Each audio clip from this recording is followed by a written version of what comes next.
बुलढाण्यावरून देवदर्शनासाठी नेपाळकडे 2 खाजगी travel buses घेऊन बुलढाणा जिल्ह्यातील विशेष करून मोताळा तालुक्यातील आणि त्यांची काही मित्र कंपनी आणि नातेवाईक असे बाहेरचे पण काही थोडेफार लोक त्यांच्यामध्ये होते. अशा 2 बस नेपाळकडे जात असताना उत्तर प्रदेशमधील गाझीपूर या ठिकाणी सकाळी साधारण 10-10:30च्या दरम्यान एक मोठा अपघात त्या एका बसचा, त्या 2पैकी एका बसचा झाला. आणि त्या बसमध्ये माझ्या माहितीप्रमाणे जी घेतली जवळपास 48 प्रवासी त्याच्यामध्ये होते, पण त्यातले 38 प्रवाशालाच त्यातला मार लागलेला होता. आणि त्या 38 प्रवाशापैकी 2 महिला त्याच्यामध्ये मृत झालेल्या आहेत. एक 70 वर्षाची महिला आहे, मोताळा तालुक्यातली सरस्वती पाखरे मला वाटते त्यांचं नाव आहे, आणि एक 55 वर्षीय महिला आहे, ती अकोला जिल्ह्यातली आहे, पण ती यांच्यासोबतच त्या गाडीमध्ये प्रवास करत होती. आणि ज्यावेळेस साधारणतः मला सकाळी 11-11:15च्या दरम्यान मोताळ्यावरून बऱ्याच कार्यकर्त्यांचे फोन आले की उत्तर प्रदेशमधील गाझीपूरमध्ये या ठिकाणी आपल्या जिल्ह्यातील बसचा अपघात झालेला आहे. मी तात्काळ तिथले DM असतील, तिथले SP असतील आणि राज्य सरकारमधले सुद्धा स्वास्थ्य मंत्री यांच्याशी ताबडतोब मी इथून संपर्क केला आणि त्यांना सगळ्यांना मी त्या ठिकाणी मंत्री महोदयांना सुद्धा सांगितलं, बाकीच्या जिल्हा प्रशासनाला सुद्धा ताबडतोब निर्देश दिले की अशी माझ्या मतदारसंघातले लोकांचा अपघात झालेला आहे, त्यांना आपण तात्काळ मदतीची व्यवस्था करा. आणि त्यांनी ताबडतोब दवाखान्यामध्ये सगळे बेड वगैरे व्यवस्थित म्हणजे तयार करून ठेवलेले होते. तिथून ट्रान्सपोर्टिंगची व्यवस्था करून ताबडतोब ते सगळे पेशंट तात्काळ हॉस्पिटलमध्ये हलवले. पण त्या ज्या 2 महिला होत्या त्या स्पॉटवरच मयत झालेल्या होत्या. त्या आता जवळपास सगळ्यांची प्रकृती चांगली आहे. 2 प्रवाशाला त्यातल्या थोडा गंभीर मार आहे, तर त्यांना ऑपरेशन वगैरे करावं लागणार आहे, फ्रॅक्चर वगैरे असल्यामुळं. तर त्यांना आपण बाजूच्या त्याच्यामध्ये सुद्धा आता मला वाटते बहुतेक शिफ्ट केला असेल तिथून. आणि जवळपास 11-12 लोकांना तर त्या ठिकाणी सुट्टी झालेली आहे प्राथमिक उपचार करून. त्यांना किरकोळच असा मार होता, बाकीच्यांनाही त्या ठिकाणी सुट्टी होईल. पण खऱ्या अर्थानं उत्तर प्रदेशमधले तिथले जिल्हाधिकारी असतील, तिथले आरोग्य विभागाचे अधिकारी, पोलीस अधिकारी या सगळ्यांना अतिशय चांगल्या प्रकारची मदत केली. स्वतः त्या पेशंटसोबत जे चांगली लोक होती ज्यांना मार वगैरे लागला होता दुसऱ्या बसमधले, त्यांनीसुद्धा मला फोन करून सांगितलं की आमची चांगली व्यवस्था या ठिकाणी केवळ तुम्ही सगळ्यांना फोन केल्यामुळं किंवा इथलं प्रशासन अलर्ट असल्यामुळं माझ्या सांगण्यामुळं तर ते चांगली व्यवस्था झालेली आहे. आता तशी काही चिंता करण्याची गोष्ट नाही. नाव सांगाल का, म्हणजे जे मृत आहेत त्यांचं? हो, त्यांचे नावं पण सांगतो मी. मृतकांचे नावं आहेत. एक तर मी तुम्हाला सांगितलं की सरस्वती पाखरे म्हणून, सरस्वतीचं वय 70 वर्षे आहे. आणि दुसऱ्या महिलेचं नाव अन्नपूर्णा आहे, तिचं वय जवळपास 45 वर्षे. अशा 2 महिला त्याच्यात मृत झालेल्या आहेत. नाही, मग त्यांना आता तिथून महाराष्ट्रातून त्याचे नातेवाईक वगैरे तिथं आता पोहोचलेले आहेत आणि त्यांच्याशी माझं बोलणं झालेलं. पण त्यांचं म्हणणं आहे की आता इतक्या दूरवर नेऊन अंत्यविधी केल्यापेक्षा आपणच इथून काशीला वगैरे पवित्र ठिकाणी अंत्यविधी केल्या जातो. आता आम्ही जवळ आहेत, आम्ही तिथं त्या बनारसलाच अंत्यविधी करणार. जाते गावाकडून आलेल्या लोकांसोबत झालेली ते. राज्यामध्ये पुन्हा एकदा ऑपरेशन टायगरच्या चर्चा सुरू झाल्या. कथितरित्या एक बैठक झाल्याचं समजतंय आणि त्यावरून मोठा वाद होताना पाहायला मिळतोय. तुमची प्रतिक्रिया? नाही बघा, उभाटा गटामधले खासदारच नाही तर बरेचसे आमदार सुद्धा अस्वस्थ आहेत की त्या लोकांच्या ज्या आमच्या तक्रारी होत्या त्या काळामध्ये जवळपास त्याच त्यांच्या तक्रारी आहेत की आम्हाला नेत्यांची भेट होत नाही, नेता आमच्याशी कोणी संवाद साधत नाही, कोणी आमच्या अडीअडचणी समजून घेत नाही. अशा प्रकारच्या त्यांच्या अनेक अडचणी आहे. पक्षामध्ये आम्हाला काही जास्त महत्त्व दिल्या जात नाही. त्यामुळे ही सगळे आमदार खासदार मंडळी अस्वस्थ आहे. आणि नेहमी ज्यावेळेस ते आम्हाला बोलतात तर ते त्यांचं दुःख आमच्याजवळ पण ते सांगत असतात. त्यामुळे हे आता हे कधी व्हायचं, काय व्हायचं, ते आमचे मुख्य नेते एकनाथराव शिंदे साहेब त्याचा निर्णय घेतील. हे 100% मी तुम्हाला सांगतो, इतके अस्वस्थ आहेत. बऱ्याचदा तुमच्या माध्यमातून तुम्हाला सुद्धा माहीत आहे की त्या लोकांना वारंवार बैठकी घेऊन त्यांना समजावून सांगण्याचं काम केलं जातं किंवा कुंभाळण्याचं काम केलं जातं आपल्या मराठीतल्या भाषेप्रमाणे. पण त्यांना जो रिस्पॉन्स भेटायला पाहिजेत किंवा त्यांना जी वागणूक भेटायला पाहिजे मला वाटतं ती भेटत नाही आणि ते मोठं शल्य त्यांच्या मनामध्ये आहे. आणि म्हणून नक्की ऑपरेशन जूनच्या अगोदर संपूर्ण पक्षातील खासदार जे आहेत उभाटाचे ते तुमच्याकडे येतील असं एक चर्चा चालू आहे. त्याच्यामध्ये काय तथ्य आहे का? कारण जून मध्ये आता मी तुम्हाला सांगतो की त्याच्या अगोदर म्हणल्यापेक्षा कधीही ते येतील. मी तुम्हाला सांगितलं की हे आमचे एकनाथराव शिंदे साहेब ठरवतील की तो कार्यक्रम कोण्या दिवशी ठरवायचा. पण दुसऱ्या बाजूला असं आहे की तुमच्या घरी एकनाथ शिंदे असतील किंवा श्रीकांत शिंदे असतील त्यांनी त्यामध्ये की अशी कुठली बैठकच 2 दिवसापूर्वी झाली नाही. बैठकीचं तर मी काही समर्थन करत नाही. मलाही माहीत नाही बैठक झाली का नाही. मी जे सांगतो आहे त्या खासदार लोकांच्या मनातली खतखत जे काही थोडेफार त्यातले आमच्याजवळ बोलतात आमच्याशी मित्र. आता ते आमचे मित्रच आहेत, जुने मित्र आहेत, आताही आमच्या मैत्रीचे संबंध आहे. मी सांगितलं ना तुम्हाला की आम्हाला काही तिथं चांगली वागणूक मिळत नाही, आम्हाला भेटायला मिळत नाही, आमच्याशी कोणी व्यवस्थित बोलत नाही, आमचं कुठं ऐकून घेतलं जात नाही. अशा प्रकारचा जे हा विषय असतो चतुर्वेदींसाठी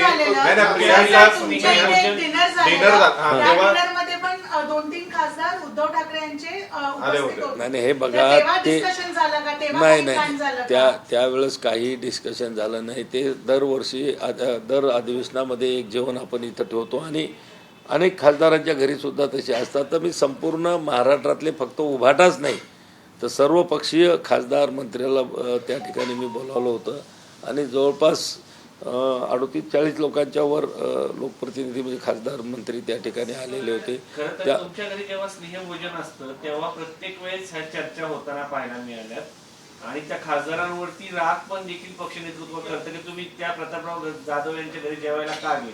नाही हे बघा जेवायचं आमचं जे असते जेवणाचं हे प्रेमाचं स्नेहाचं निमंत्रण आम्ही त्यांना दिलं आणि त्यांचं आणि आमचं ते जरी वेगळ्या पक्षामध्ये असतील तर त्यांचा प्रेम स्नेह हे सगळं आमचं माझं त्यांच्यासोबत आहे. जवळपास गेल्या 30-35 वर्षापासून आम्ही सोबत राहतो. आता मग आता आणि आपल्या इकडचं आपली संस्कृती आहे की कोणाच्या आनंदामध्ये कोणाच्या दुःखामध्ये आपण गेलं पाहिजे. तिथं वैर भावना आपण कधी जपत नाही. आता ते माझ्या घरी मी प्रेमानं जेवायला बोलावलं ते बिचारे आले. तिथं काही आमची इथे माझ्या घरी काही चर्चा नाही झाली. आमदार खासदार नाराज आहेत मग 29च्या अगोदर ठाकरेंचा पक्ष काय रिकामा होईल असं वाटतं का तुम्हाला? आता मी म्हणतो तो पक्ष पहिलाच तो राहिलेला नाही. जो काही थोडाफार राहिलेला आहे तोही संपल्याशिवाय राहणार नाही. पण या सगळ्यामध्ये आज म्हणजे तुमच्याकडे स्नेहभोजन झाल्यानंतर काही खासदारांना सूचना गेल्या होत्या की असं कोणाकडे जायचं नाही वगैरे शिंदेच्या खासदार. आता हा त्यांच्या मनाचा संकुचितपणा आहे का आपण ते काय म्हणतो ना कोत्या मन का काहीतरी म्हणतात तिकडे मुंबईकडं कोती प्रवृत्ती कोती काहीतरी म्हणतात ते मुंबई. तर ती भावना त्यांच्या त्या नेत्यांची असू शकते. आज काय उद्या जर आम्हाला त्यांनी जरी उद्या आम्हाला जेवायला बोलवलं तर आम्ही जाणार तिथे त्या ठिकाणी. आणि आमची संस्कृती आहे की दुःखद ठिकाणी किंवा आनंदाच्या ह्याच्या ठिकाणी जर कोणी बोलवत असेल तर त्याच्यामध्ये सहभागी झालं पाहिजे. वैराच्या ठिकाणी राजकारणाच्या ठिकाणी. आमच्या मतदारसंघामध्ये निधी मिळवण्यासाठी आदित्य ठाकरे मदत करत नाही मात्र प्रियंका चतुर्वेदीला खासदार करण्यासाठी त्यांचा सातत्याने प्रयत्न होता असं खासदार म्हणतात आणि त्यांचं पक्षासाठीचे योगदान काय असाही सवाल ते खासगीत उपस्थित करतात. बरोबर आहे ना. आता ते त्या पक्षातले त्यांना माहीत आहे प्रियंका चतुर्वेदीला खासदार कोणी केलं काय केलं हे सगळ्यांनाच त्या ठिकाणी माहीत आहे. पण ही गोष्ट खरी आहे की मागच्याही बैठकीमध्ये मी तुमच्या माध्यमातूनच मी ऐकलं होतं की ज्यावेळेस मातोश्रीवर खासदारांची बैठक झालेली होती त्यावेळेस जवळपास बऱ्यापैकी खासदारांना आदित्य ठाकरेंवर सुद्धा नाराजी व्यक्त केली होती की आम्हाला बोलत नाहीत भेटत नाहीत. मी उद्धव साहेब तर नाहीत पण आदित्य ठाकरे सुद्धा यांना तसा मान सन्मान देत नाहीत म्हणून ही तक्रार त्यांनी केली होती. एक याला जोडून प्रश्न असा आहे की तुमच्याकडे स्नेहभोजनाला आल्यानंतर मनाई केली जाते पण मोहित कंबोज यांच्या घरी केक कापायला आदित्य ठाकरे गेले होते त्याचं समर्थन केलं गेलंय संजय राऊतांकडून किंवा शिवसेना. आता ही गोष्ट खरी आहे की आता वास्तविक पाहता मोहित कंबोजनं सुद्धा ठाकरे परिवार असेल किंवा उभाटा गट असेल पक्ष असेल याच्यावर टीका करताना कुठलीही मला वाटतं काटकसर त्यांनी त्या काळामध्ये केलेली नाही. आणि मग हे लोक जर त्या ठिकाणी नेते लोक जर अशा वरिष्ठ नेत्याच्या सोबत जाऊन मांडीला मांडी लावून बसत असतील तर या खालच्या सामान्य कार्यकर्त्याला त्यांनी बंधनं का घालावीत, त्यांना अडथळे का आणावे? एक प्रश्न तुमच्या पक्षाच्या संदर्भात देखील आहे. पक्षाच्या पक्षप्रमुख नेते आपले उद्धव ठाकरे यांनी अनेक नेत्यांना मंत्रिपद दिली, सर्व दिलं, पण त्यांचा पक्षासाठी उपयोग होत नाही अशी खंत शिंदे साहेब सातत्यानं बोलून दाखवतात. पक्ष कार्यकर्त्यासाठी काम करा अशा सूचना दिल्या जातात. तुम्हाला काही अशा सूचना आलेल्या आहेत का? नाही, बिलकुल आहे. पहा, मी संघटनेतलाच आहे. मी शिवसेनेचा बुलढाणा जिल्ह्याचा फाउंडर आहे. जवळपास 1986-87 पासून मी आदरणीय हिंदू हृदय सम्राट शिवसेना प्रमुख बाळासाहेब ठाकरे यांच्या विचारानं प्रभावित होऊन बुलढाणा जिल्ह्यामध्ये आम्ही शिवसेना करायला सुरुवात केली. त्यावेळेस शिवसेना ही 4 अक्षरंसुद्धा बऱ्याच लोकांना तिकडे माहीत नव्हती विदर्भामध्ये. आणि तेव्हापासून आजही आम्ही शिवसेनेसोबत आहे, बाळासाहेबांच्या विचारासोबत आम्ही आहोत. आणि आदरणीय एकनाथराव शिंदे साहेबांच्या सोबत आम्ही पक्ष संघटन सगळं हे कामं त्या ठिकाणी आम्ही पूर्वी करत होतो, आताही आम्ही ते करतो आहे. सर, एक प्रश्न असा आहे की तुम्ही सांगताय की तुमचे जुने मित्र आहेत, तर जुने मित्र जेव्हा आता संकटात आहेत तर तुम्ही त्यांच्या मदतीसाठी जाणार का आणि ऑपरेशन घडून त्यांना वाचवणार का? नाही, बिलकुल. आम्ही त्यांना वारंवार तेच सांगतो, आमचे स्वतःचे अनुभव सांगतो की कारण की मी खासदार ज्यावेळेस शिवसेना उद्धवसाहेब आमचे नेते होते त्या शिवसेनेमध्ये सुद्धा मी खासदार होतो. आणि आज एकनाथराव शिंदेसाहेब आमचे मुख्य नेते, त्यांच्यासोबतही मागची 2.5 वर्षे आणि आता ही 2 वर्ष 4.5 वर्षापासून मी आहे. आणि आमचा जो अनुभव आहे की या 4.5 वर्षात जो आम्हाला इकडे मान सन्मान आणि सगळ्या गोष्टी विचारपूस जी केल्या जाते ते आम्ही त्यांना सांगतो की तिकडच्यापेक्षा इकडं खूप चांगलं आहे. आणि तेही लोक त्यांचं दुःख सांगतात, म्हणून त्यांचं आमच्याकडे स्वागतच आहे. पण ते त्या दुःखामध्ये तुम्ही काय म्हणजे त्यांना सांत्वन नाही, आमचा करता? सल्ला त्यांना हेच राहील की त्यांनी ते आमचे मित्र आहेत असं दुःख, अशी काय म्हणतो आपण त्याला, कुठला शब्द म्हणतात त्याला, की त्या याच्यासारखं सहन करण्याची आवश्यकता नाही आहे. हे राजकारण आहे, स्वातंत्र्य आहे.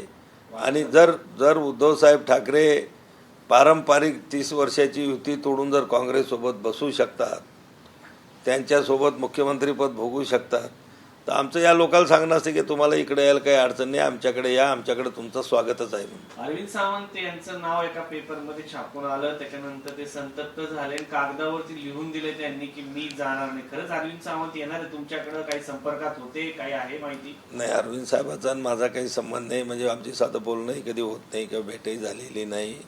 पण एक बघा, हे असे लोक किती बोलणारे असले तरी कोणाच्या मनामध्ये काय आहे हे सांगता येत नाही. आणि मग एवढे मोठे खासदार जर तिकडं असंतुष्ट असतील तर मग त्याच्यात अरविंद सावंत हे असंतुष्ट असेल तर याच्यात काही फार मोठं नवल नाही. ते पण काही पक्षनेतृत्वावर नाराज आहेत. कधी तुमच्याशी खाजगीत बोललेत का? नाही, माझा आणि त्याचा काही संपर्क नाही, माझं बोलणं झालेलं नाही. पण अनेक लोक असे असतात की ते मांजराच्या गळ्यामध्ये घंटी कोण बांधतो याची वाट बघत असतात. एकदा घंटी बांधल्या गेली की सगळे त्याच्या पाठीमागं उड्या मारतील. ते वाघ आहेत की मांजर आहेत? हा, वाघ आहेत की मांजर आहेत? नाही, मी म्हण सांगितली की कोण मांजर आणि कोण वाघ हे नाही सांगितलं. की कोण पुढं पाऊल टाकते याची लोक ते वाट पाहत आहेत. एखाद्यानं थोडं पुढं पाऊल घेतलं की सगळे, ज्याच्याबद्दल तुम्हालाही आश्चर्य वाटेल आणि उद्धव साहेबांना सुद्धा आश्चर्य वाटेल असेही लोक त्याच्यामध्ये मागं आलेले असतील. अरविंद सावंत आणि अनिल देसाई सभागृहात आम्हाला बोलू देत नाही असं देखील फक्त दोनच खासदार बोलतात. दोघंच भाषण देतात, आम्हाला सभागृहात बोलू देत नाही. मतदारसंघाचे लोक विचारतात तुम्ही कधी बोलणार? तुम्ही पण सभागृहात असता, तुमचं ऑब्झर्वेशन काय? नाही, माझंही ऑब्झर्वेशन तेच आहे की बाकीचे जे नवीन खासदार आहेत तिकडे आलेले, फर्स्ट टर्मवाले खासदार आहेत तिकडे 2-4 आलेले, तर या लोकांचं कधी जास्त बोलताना सभागृहामध्ये मी काही पाहिलं नाही.